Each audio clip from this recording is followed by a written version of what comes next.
नमस्कार, आप देख रहे हैं न्यूज एवन उज्ज्वल टाइम से MHU अंसारी रिपोर्टर की खबर। दिनांक 3 सितंबर 2023 दिन रविवार को लोक जन समाज पार्टी भारत के राष्ट्रीय अध्यक्ष सतीश कुमार चतुर्वेदी के नेतृत्व में लखनऊ स्थित दारुल सफाई ब्लॉक में एक बैठक आहूत किया गया, जिसमें पार्टी के विस्तार के क्रम में कायस्थ प्रकोष्ठ राष्ट्रीय अध्यक्ष के पद पर प्रकाश चंद्र श्रीवास्तव लखनऊ, महिला प्रकोष्ठ राष्ट्रीय अध्यक्ष श्रीमती किरण सिन्हा झारखंड एवं उत्तर प्रदेश अध्यक्ष दिलीप कुमार यादव को उत्तर प्रदेश प्रभारी के पद पर नियुक्त किया गया और उत्तर प्रदेश प्रदेश अध्यक्ष के रूप में पप्पू बंसल को नियुक्त किया गया।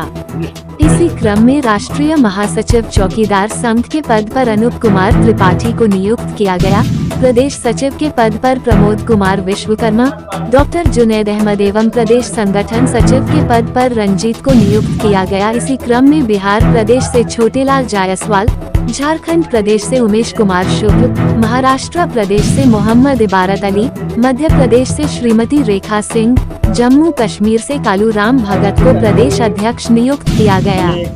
इसी क्रम में सभी नवनिर्वाचित पदाधिकारीगण ने ये संकल्प लिया कि 2024 में होने वाले सामान्य लोकसभा चुनाव में जी जान से लगकर पार्टी का परचम लहराना है। बैठक में पदाधिकारीगण एवं कार्यकर्ता गण को संबोधित करते हुए राष्ट्रीय अध्यक्ष सतीश कुमार चतुर्वेदी ने कहा कि आप सब लोग अपने अपने क्षेत्र के सभी तरह के मुद्दों से रूबरू होकर उसे प्रमुखता से उठाने का कार्य करें। इसी क्रम में उत्तर प्रदेश में ग्राम प्रहरी चौकीदार विभाग का जो मुद्दा पार्टी ने उठाया है, उसके लिए भी आप सब लोग मजबूती से लगकर चौकीदार बंधुओं के वेतनमान बढ़ने से लेकर नियमित होने तक संघर्ष जारी रखें। बैठक में मुख्य रूप से रत्नेश कुमार मिश्र, अकबर अली, एडवोकेट सतपाल सिंह राजपाल, श्रीमती जानकी चतुर्वेदी, श्रीमती उमा मिश्रा, उमेश कुमार पाठक, इमामुद्दीन अली, अखिलेश कुमार, दिनेश कुमार उपाध्याय, शिव प्रसाद सिंह राजभर, किरण देवी, श्रीमती उमा शुक्ल, श्रीमती नीतू साहनी, श्रीमती सोनी, चंद्रशेखर शुक्ल, कैलाश कुमार वर्मा, अरुण कुमार अग्रवाल सहित तमाम लोग मौजूद रहे। कृपया चैनल को लाइक, शेयर, सब्सक्राइब जरूर करें। धन्यवाद। और जिसके केवल में हम तीसरे विकल्प की एक आवश्यकता है और उस विकल्प के रूप में हमारी लोक जन समाज पार्टी भारत कार्य करने जा रही है। और हमारे जितने साथी हैं पदाधिकारी, ये लोग जीवंत टाइप के हैं, मजबूत टाइप के हैं और दिन और रात मेहनत करके ये लोग आगे बढ़े। फिर इसी क्रम में एक और जानकारी आपको दे दूँ, इसी महीने में 14 सितंबर को हमारे पार्टी के बैनर तले चौकीदार का एक महाआंदोलन दिल्ली के जंतर मंतर पर होने जा रहा है, जिसका भी रूपरेखा हम लोगों ने तय किया। और दिल्ली के जंतर मंतर के लिए हमने पश्चिम बंगाल में आया कि CM ममता बनर्जी से लेकर लालू यादव, नीतीश कुमार जी, अरविंद केजरीवाल जी से लेकर शरद पवार जी और यानी इंडिया के जो भी बड़े नेता हैं, जैसे माननीय अखिलेश जी हो या उद्धव ठाकरे जी, सब लोगों को पत्र हमने लिखा है, राहुल जी से लेकर के सोनिया जी तक। और मुझे उम्मीद भी है कि ये सब लोग मौके पर और कार्यक्रम को सफल बनाने का प्रयास करेंगे। और निश्चित तौर पर उत्तर प्रदेश की बात नहीं, लोकसभा की सीट की बात कर रहा हूँ कि जिन जिन प्रदेशों में हमारे पार्टी को भागीदारी मिलेगी, वहाँ से परचम लहराने का कार्य हमारे साथ कर रहे हैं। और उम्मीद है कि परचम लहरा करके हम इस बार पुनः आप लोगों से 2024 में सांसदों के साथ होंगे। एक चुनाव पर जो ये इंतजार किया जा रहा है,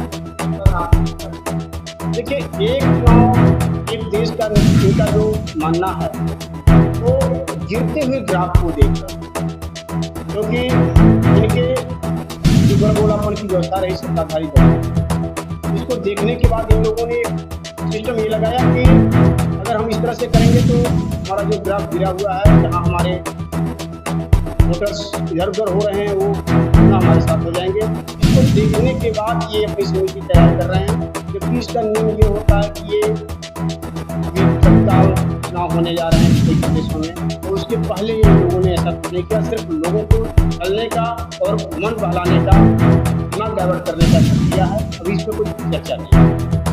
उन्होंने जो का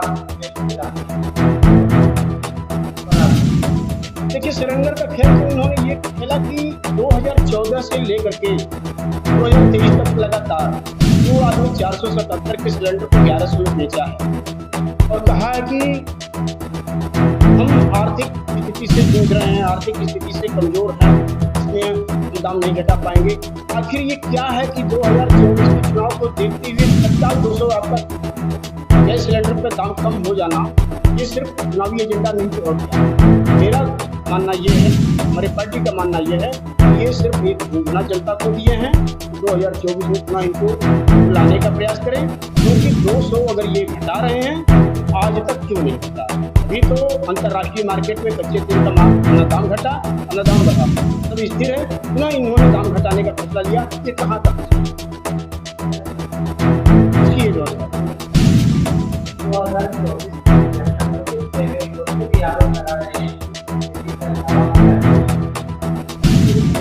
महिलाओं को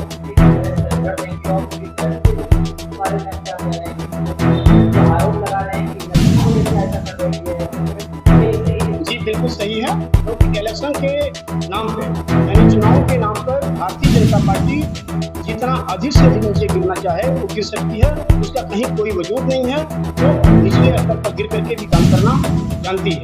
इसलिए भारतीय जनता पार्टी का ये रहा कि 2014 के पहले ही भारतीय जनता पार्टी जब विपक्ष में रहा करती थी और इनके तमाम नेता रहे, इनका नाम लेना भी सुनिश्चित नहीं क्योंकि वो स्वर्गीय हो चुके हैं। डीजल जब 56 रुपया लीटर था तो 65 रुपया लीटर पेट्रोल था तो बैलगाड़ी से संसद भवन में जाया करते थे, और आज 100 रुपया लीटर है तो ये करने की कहीं ना कहीं इनके शासनकाल में अभी आप लोगों ने देखा होगा 60 रुपया पाव तक 60 रुपये का 250 ग्राम टमाटर कर चुका है। आखिर कौन ऐसा जादू कर गया कि 40 रुपये किलो हो गया।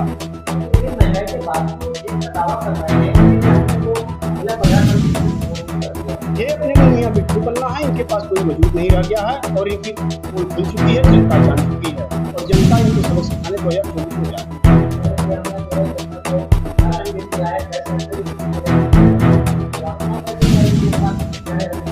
इसलिए मैं कह रहा हूँ कि अपने मुंह से तो कह रहे हैं, आप जनता में जाकर के सर्वे कर लीजिए। राशन इन्होंने फ्री दिया, गैस सिलेंडर फ्री दिया, ये अपने कह रहे हैं, लेकिन इन्होंने जो वादा किया था कि हम 2 करोड़ रोजगार देंगे, 2 करोड़ नौकरी देंगे, आप इतिहास उठा करके देख लीजिए कितने नौकरी इन्होंने दिया, क्या किया। ये सिर्फ कहते हैं कि देश बिकने नहीं दूंगा, देश को बिकने नहीं दूंगा, लेकिन जब से ये बैठे हैं तब से सिर्फ बेचने का ही काम कर रहे हैं, जबकि इनके जैसा अभी तक कोई सरकार नहीं बेचा था। इन्होंने रेल को बेच दिया, बिजली को बेच दिया और ताजमहल जैसे जगह को इन्होंने अपने पूंजीपतियों के हाथों रख दिया। इस तरह से इनका बेचने का काम है और अपने मुंह में ये दावा करते हैं कि जो काम 70 सालों में नहीं हुआ तो हमने पिछले वक्त में कर दिखाया है, जो यहाँ की जनता सच्चाई आपने यह कहा कि 70 सालों में कभी ताजमहल नहीं बिका था, 70 सालों में कभी रेलवे नहीं बिका था, 70 सालों में कभी बिजली नहीं बिकी और इन्होंने बेच दिया। वही चीज ये कह रहे हैं जिसको जैसे उल्टी बातें होती हैं, जब ये करते हैं तो ये रासलीला करते हैं और जब वही चीज मैं कहूँ तो मुझे कैरेक्टर खिलाता है। इसलिए ये अपने मुंह की बात करते हैं ना, 70 सालों में जो नहीं हुआ वो मैं करके दिखाया हूँ।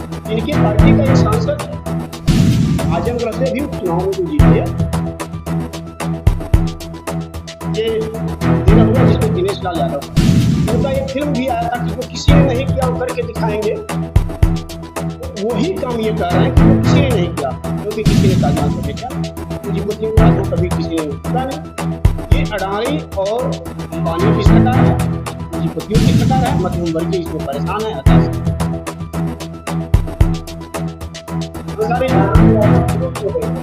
क्या लगता है कि आप केंद्रीय मंत्री इनके सरकार में कानून व्यवस्था चरमरा गई।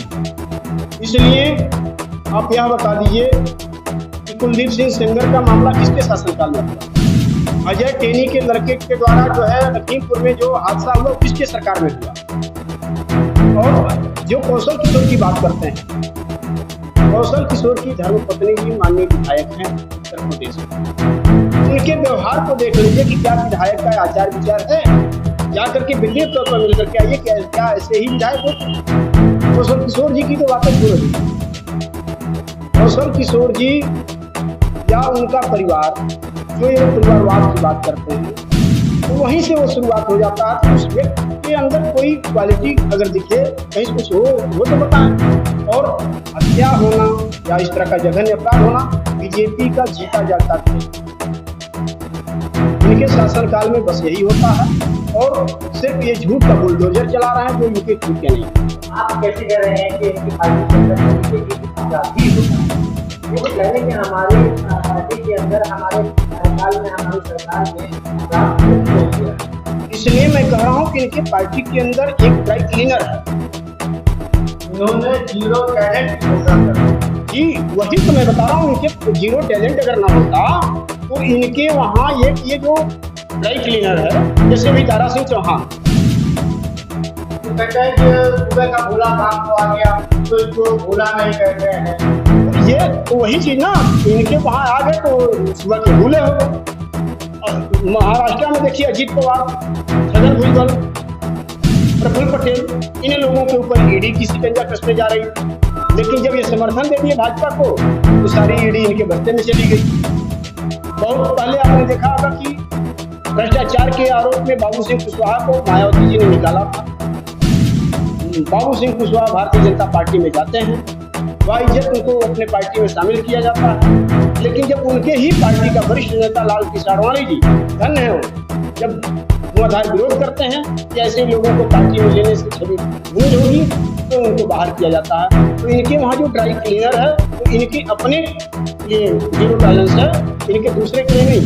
क्योंकि इनके शासन पर जिस तरह का अपराध हो रहा है, मैंने अभी आपको कहा ना कि जब ये करें तो ये रासलीला जो हम करें करेक्ट किया, तो इनके शासनकाल में जो कार्य हो रहा है वो इनके मुंह से ठीक है। क्योंकि अभी एक छात्रा आपको आजमगढ़ में पता चला होगा, प्रिंसिपल और विद्यालय के टार्चर की वजह से वो गिरती है, मर जाती है या फैजर होता है। और दूसरे दिन माननीय मंत्री जी लोग, सांसद जी लोग और ये लोग मिल करके क्या करते हैं, उसको दोष मुक्त करके बाहर करते हैं। तो किसके लिए क्या करें? इस तरीके की घटनाएं आम लोगों में होना और मंत्रिमंडल के लोगों के बीच में होना, दोनों में काफी अंतर है। जैसे इनके पास ये हो गया, इनकी बकौती हो गई है। शुद्ध भाषा ये जान लीजिए, जो देहाती बात है कि इनकी बकौती हो गई है। ये सोच लिए कि अब हम आजीवन रहेंगे।